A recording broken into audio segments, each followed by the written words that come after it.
Falar conosco. Meus irmãos, vamos abrir a palavra de Deus na carta de Paulo aos Gálatas, do capítulo 5, do versículo 1 ao verso 15. Eu vou ler na minha versão aqui, peço que os irmãos acompanhem na sua versão também, mas a minha versão é a Nova Almeida atualizada. Eu achei esse texto mais apropriado, essa tradução mais apropriada para que eu vou ler nessa manhã.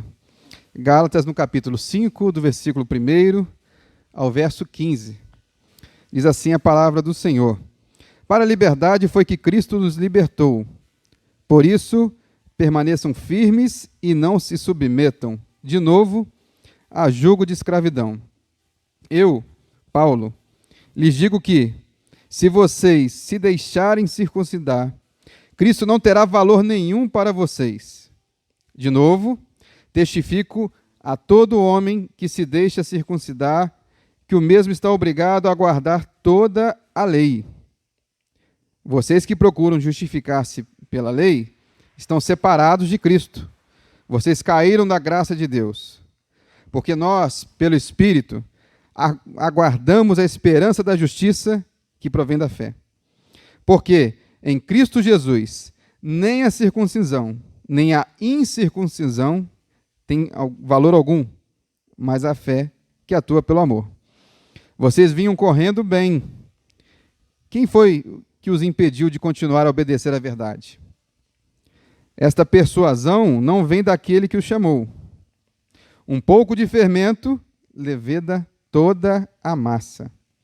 Tenho confiança no Senhor de que vocês não mudarão a sua forma de pensar.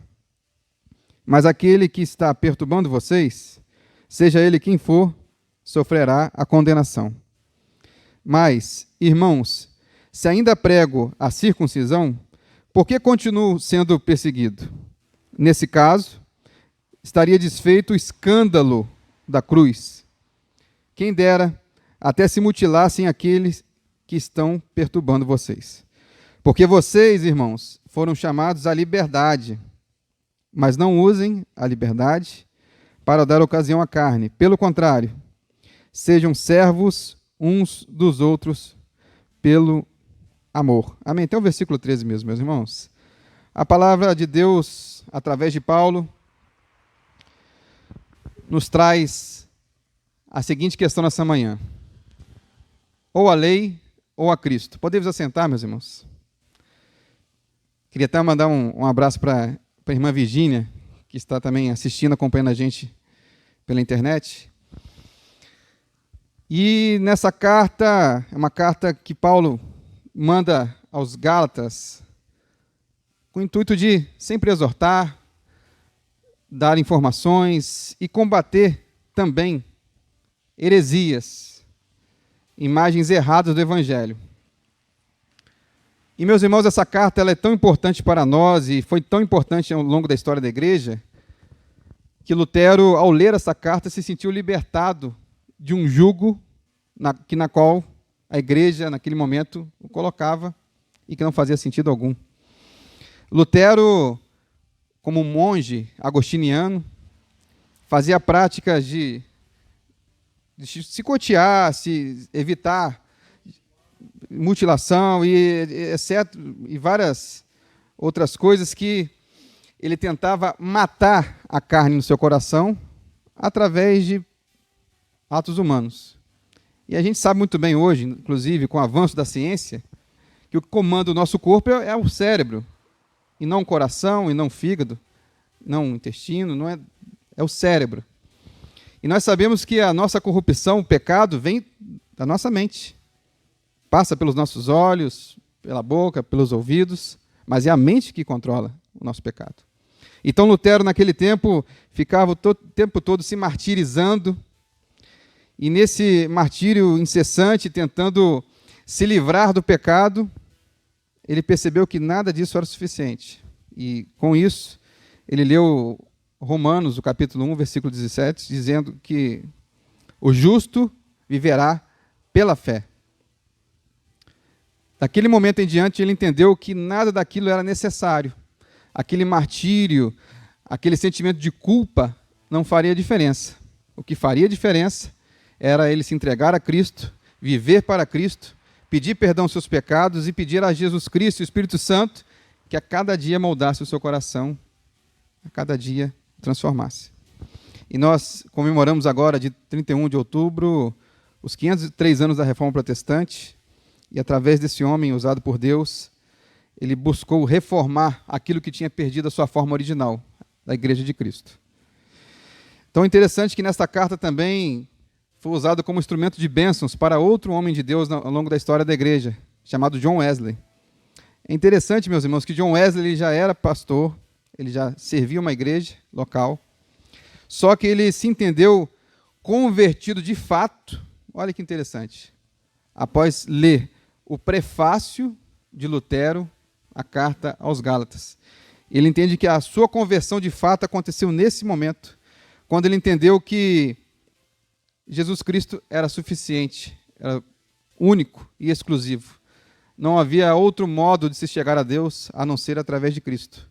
Então John Wesley muda a sua vida e as suas práticas e a sua oração incessante, e com isso ele é abençoado e abençoa milhares de gerações à frente. Inclusive, através dele, do seu grupo, ele livra a Inglaterra de um caos, de uma dificuldade muito grande, porque naquele momento a Inglaterra estava ligada ao iluminismo e diversas outras práticas, o evangelho estava sendo deixado de lado. E com a glória de Deus e a vida de John Wesley, Carlos Wesley e outras pessoas, a Inglaterra recebeu e percebeu um avivamento, uma mudança de vida, pessoas sendo salvas, convertidas para a glória de Deus. Meus irmãos, outro fato interessante é que Paulo, ao escrever essa carta aos Gálatas, ele está passando um momento complicado da sua vida, porque vocês sabem muito bem, Paulo sendo judeu, mas ele é o pregador dos gentios, ele leva a palavra de Deus aos gentios. Gentios, pessoas que não eram de origem judaica, simples assim. E nesse tempo ele está em Jerusalém, vocês podem ler depois Atos 15, sobre o concílio de Jerusalém, e ali estão discutindo diversas práticas do judaísmo, se elas seriam necessárias aos cristãos, aos que se tornavam cristãos, gentios. A prática principal que estava em pauta era a questão da circuncisão, se era necessário que o homem fizesse a circuncisão ou não fizesse. E nessa discussão, meus irmãos, acalorada, e às vezes a gente fica pensando, mas existe algum tipo de discussão, alguma desavença na igreja, Paulo chama o apóstolo Pedro de falso irmão. Vocês podem ir lá depois em Gálatas, no capítulo 2, no verso 4, você vai conferir isso aí. Para você ver o nível de discussão, porque Pedro, quando estava com os judeus, ele queria ser judeu, judaizante, e quando estava com os gentios, ele, não é bem assim. Então ele não se acertava nesse ponto. Então percebam, irmãos, que assunto sério que estava ocorrendo na igreja. Esse assunto, meus irmãos, é meu primeiro ponto dessa manhã. Se é a lei ou se é a Cristo. Paulo, no versículo 3, ele diz que não faz sentido você fazer a circuncisão, praticar a circuncisão, a não ser que você siga toda a lei e não falte em nada da lei. E quando ele diz a lei ali, não são só os 10 mandamentos, que são importantes, são úteis para nós, são de aprendizado. Ele fala dos 613 mandamentos que estão no Pentateuco, particularmente em Deuteronômio.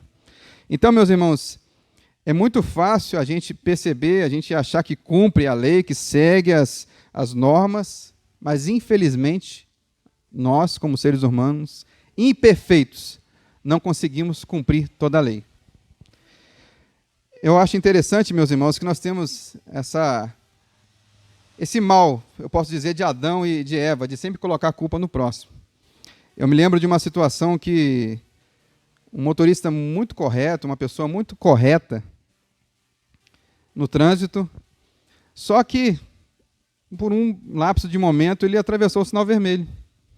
Atravessar o sinal vermelho, às vezes de madrugada, as pessoas acabam até fazendo e passa despercebido, porque se não tiver um radar, não tiver ninguém monitorando, você vai passar e não vai ser. Só que ele ainda teve o desprazer de um guarda vê-lo passar pelo sinal vermelho, foi até ele e aplicou uma multa. E o guarda, conversando com esse senhor, muito correto, muito zeloso, é uma pessoa referência na cidade, e ele foi argumentar com o guarda, mas, olha, policial, eu faço tudo direitinho, pago meus impostos em dia, eu sou uma pessoa caridosa, cumpro toda a lei. Você pode ver que meu carro está em dia, PVA está em dia. Você pode ver que a minha carteira de motorista está ok, está tudo certo. Mas o guarda disse, olha, infelizmente eu vou ter que te multar porque você atravessou o sinal vermelho. Simples assim.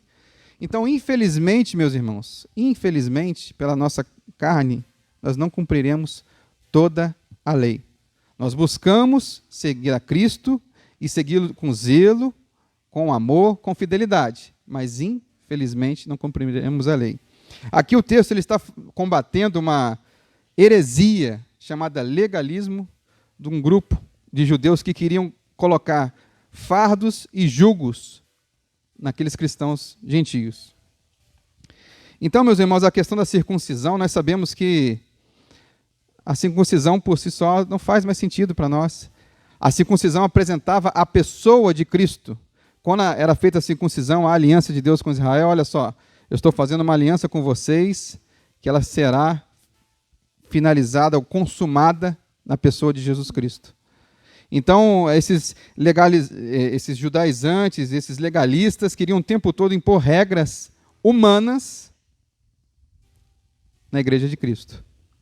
Nós sabemos, nós, inclusive, batistas, que gostamos e apreciamos e seguimos com fidelidade a palavra de Deus. Inclusive, na declaração doutrinária diz que nós seguimos a palavra de Deus com destaque ao Novo Testamento. Nós sabemos que a forma de reconhecermos publicamente Jesus como nosso Senhor e Salvador é o batismo. Nós cremos em Jesus e após crermos em Jesus, nós procuramos a igreja e passamos por um processo e com a graça de Deus somos batizados.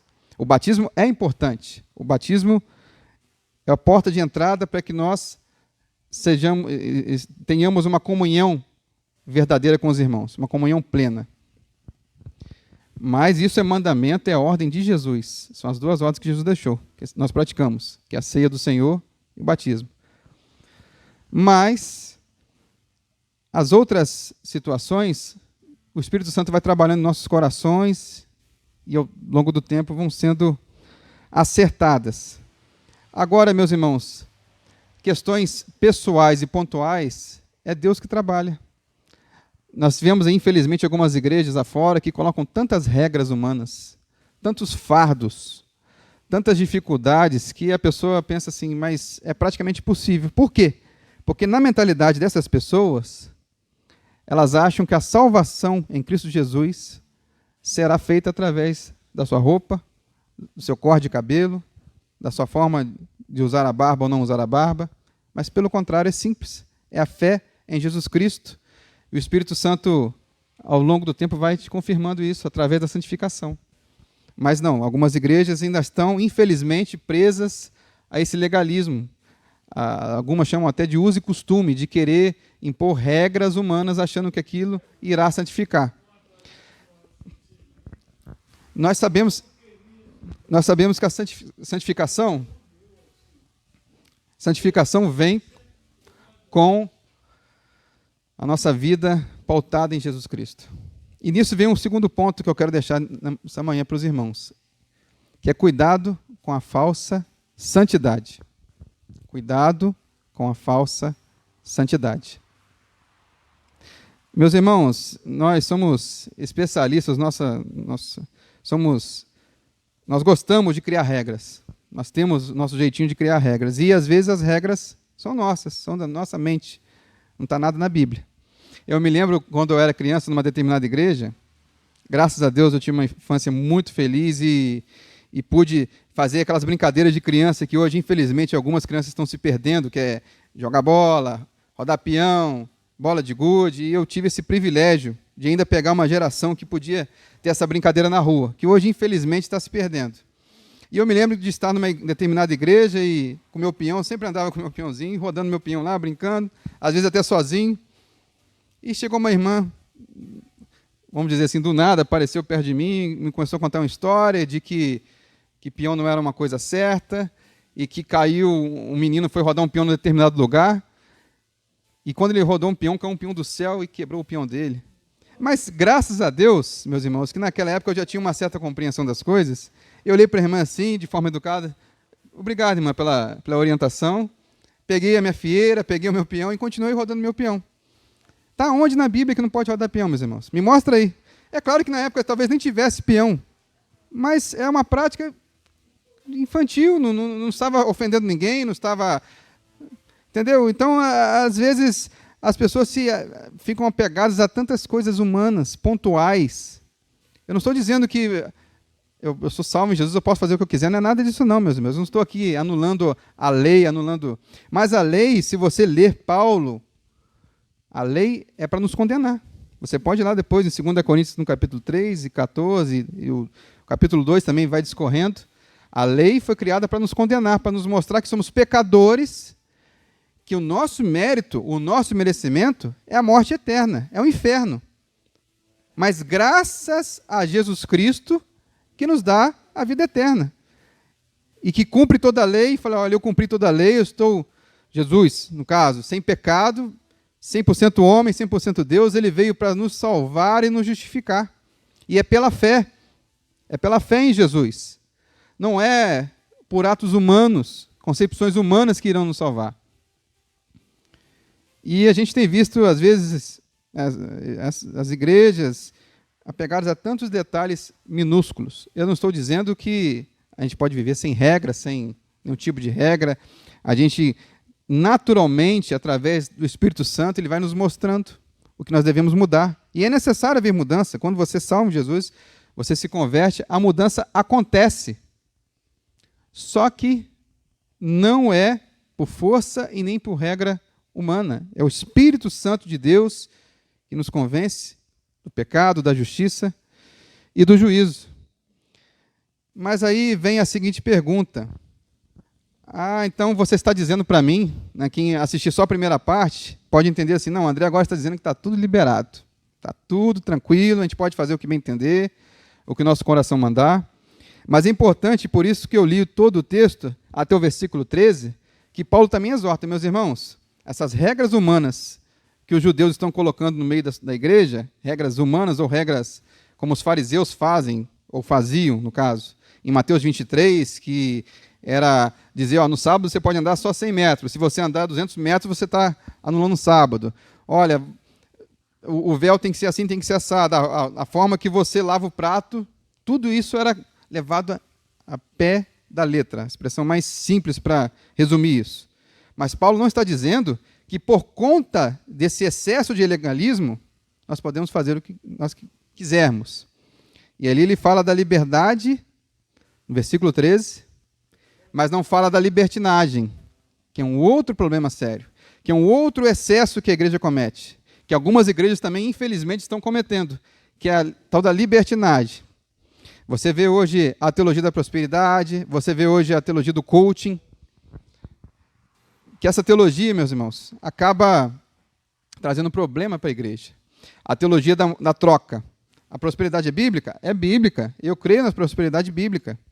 Só que eu não creio como uma moeda de troca. Deus abençoa você porque você tem um coração grato. Você ajuda, você dá seu dízimo, dá sua oferta, e Deus, naturalmente, mas não é assim, olha Deus, porque eu fiz isso, agora eu quero aquilo outro, eu quero um carro, eu quero uma casa, porque eu mereço, eu exijo. Não é assim que funciona. E a teologia do coaching, infelizmente, também é um outro problema, que ela está até, infelizmente, substituindo, está saindo um pouquinho. Se você perceber na igreja, a teologia da prosperidade, e agora está chegando a teologia do coaching, que é o seguinte, faz o que seu coração mandar, o que você quiser, o que sua mente quiser, você faz. Você é livre, o que vale é você estar bem. E não é assim também, meus irmãos. Nós sabemos que não faz nenhum sentido essa teologia para nós. Não faz sentido, olha, a partir de hoje, o que o seu coração mandar, você faz. Infelizmente, é um outro extremo. Eu estou aqui para mostrar para os irmãos dois extremos. O excesso de legalismo e a liberdade cristã sendo confundida com libertinagem cristã.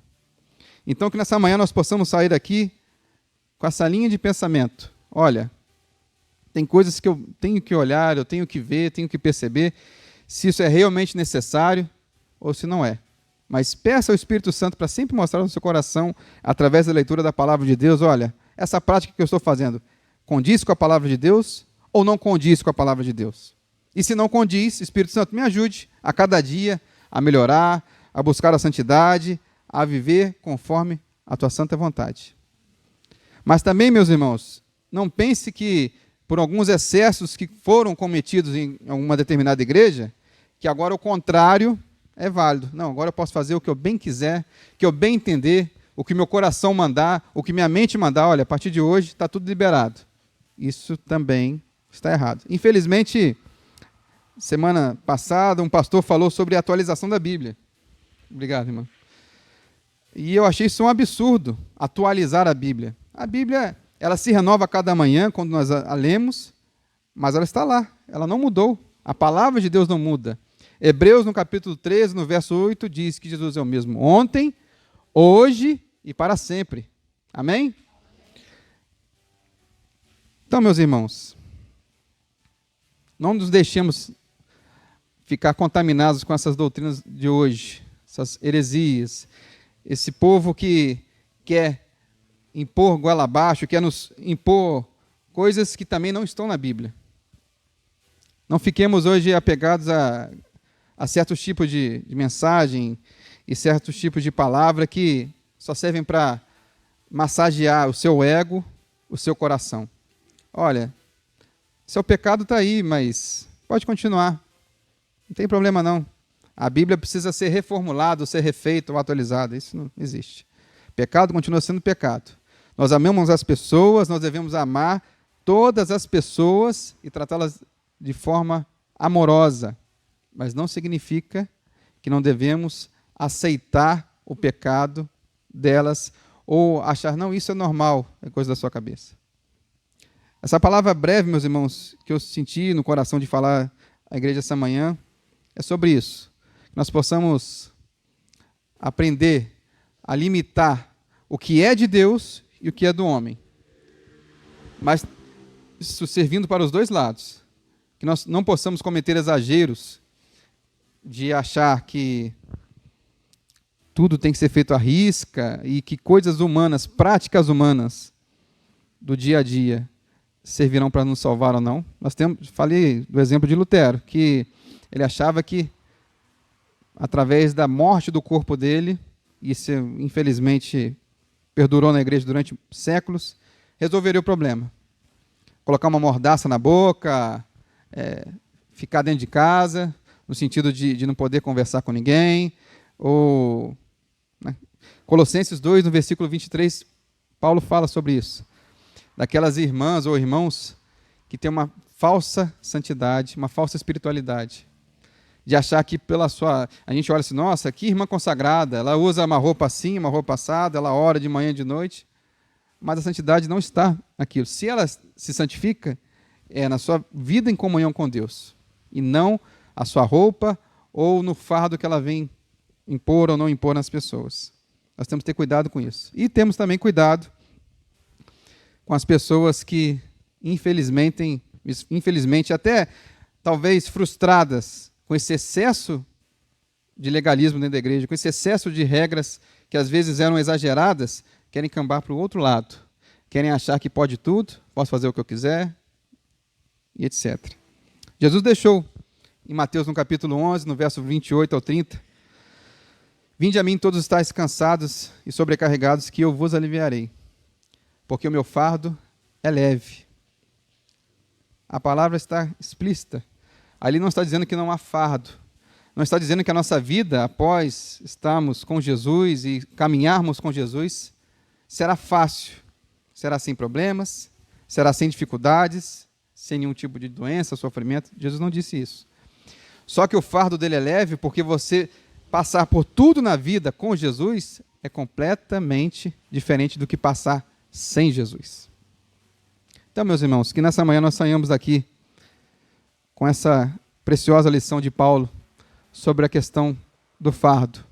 Que nós possamos estar com Jesus e seguir só a Jesus, como disse Lutero, somente Jesus Cristo, que não há outro mediador a não ser a pessoa de Jesus, como diz em 1 Timóteo 2,5, que é a pessoa de Jesus, que morreu na cruz em nosso lugar, porque nós que merecemos a morte, para que nós tivéssemos vida em abundância, vida em Jesus.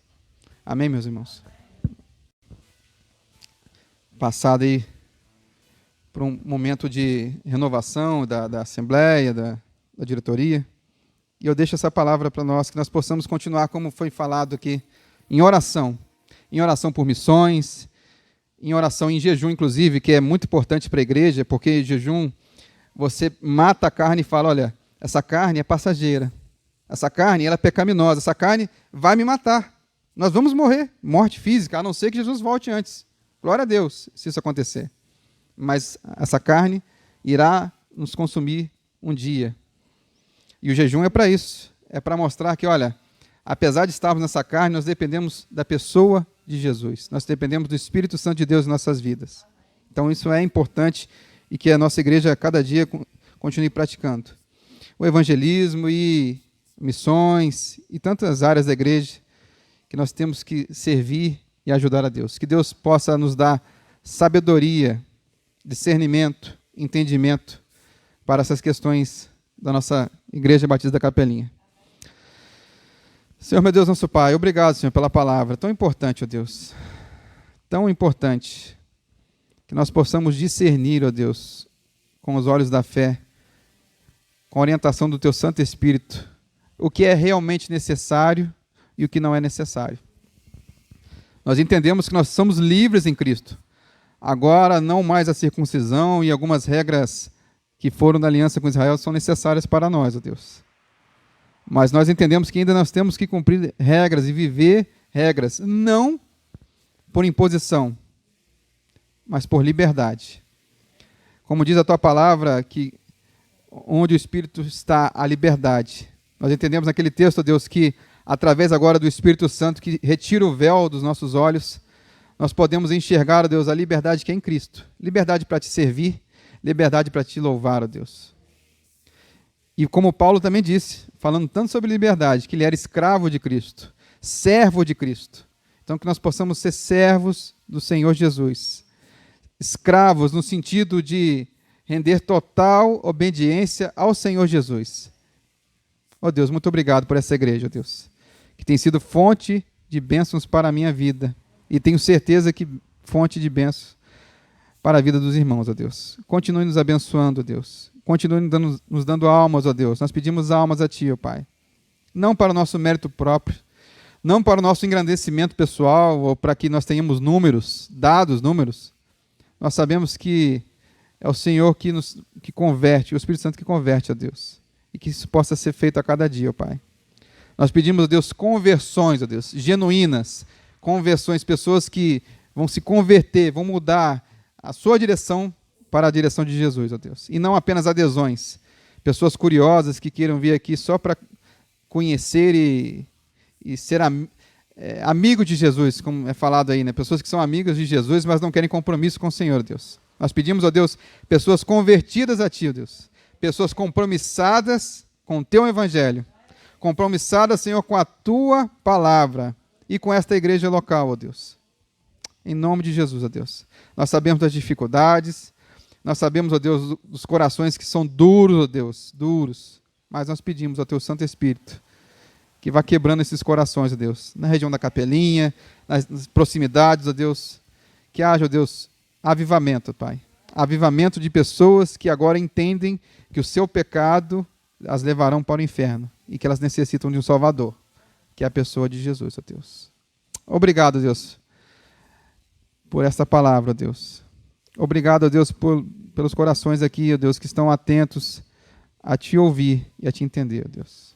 Eu Te louvo e Te agradeço por tudo, ó Pai. Em nome de Jesus. Amém.